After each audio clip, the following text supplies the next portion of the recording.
দেশের অবস্থা কিন্তু এই সরকারের সময় 12টা বেজে গেছে।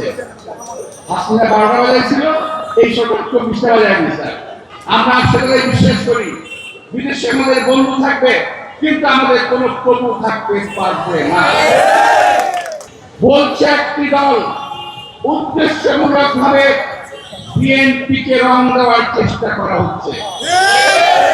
উদ্দেশ্যমূলক ভাবে বিএনপিকে আজকে জনগণের সামনে আসামের কাঠগড়ায় দাঁড় করানোর চেষ্টা করা হচ্ছে।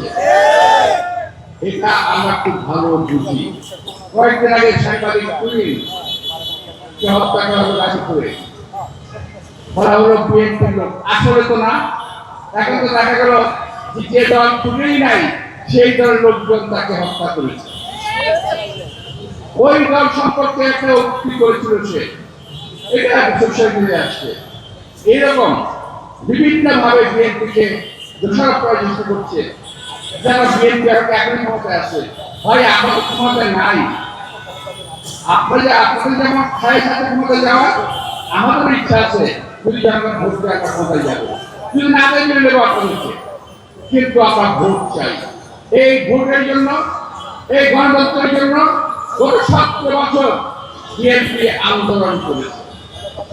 অনেকে বলে 37 দিনের আন্দোলনে দ্বিতীয়বার স্বাধীন হয়েছে।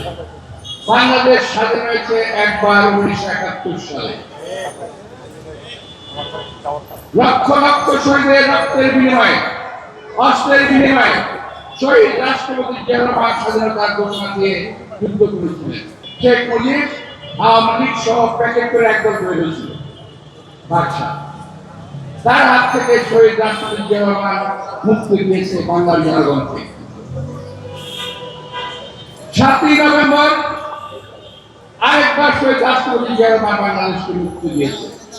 আজকে সন্দেহ নাই, ঘোষণাপত্র নাই ওনার নাম।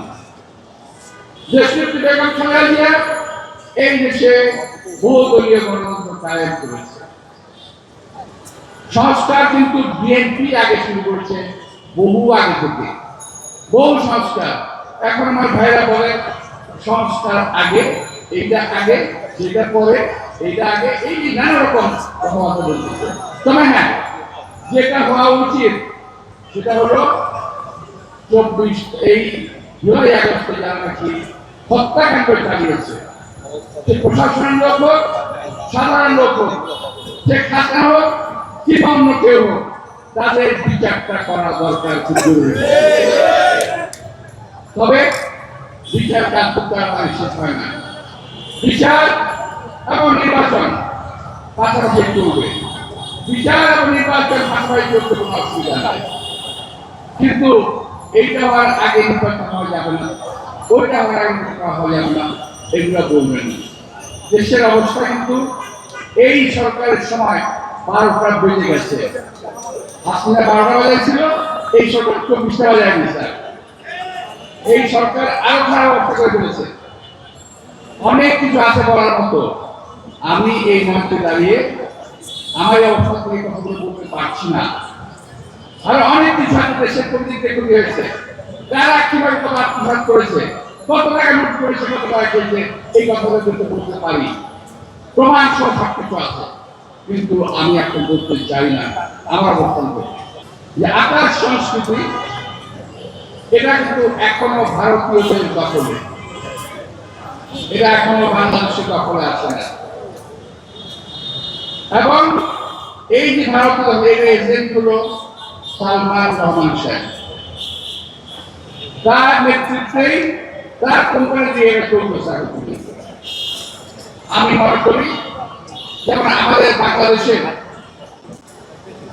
কোন টেলিভিশন ভারতের কোন দেশে অঞ্চলে দেখানো হয় না, দেখানো যায় না। একইভাবে যদি সমতার ভিত্তিতে আমাদের কোন চ্যানেল ভারতে দেখানো না হয়, ভারতের কোন চ্যানেল বাংলাদেশে দেখানোর কোন প্রয়োজন নেই।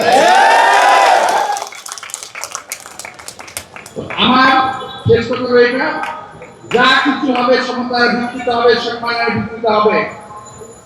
প্রতিবেশী দেশ হন আর অনেক দূরের দেশ হন, বন্ধুত্বে আমার সহিত আপনি যেরকম করেছিলেন, বিদেশে আমাদের বন্ধু আছে, আমাদের প্রভু নাই। আমরা সেটাই বিশ্বাস করি, বিদেশে আমাদের বন্ধু থাকবে কিন্তু আমাদের কোনো প্রভু থাকতে পারবে না।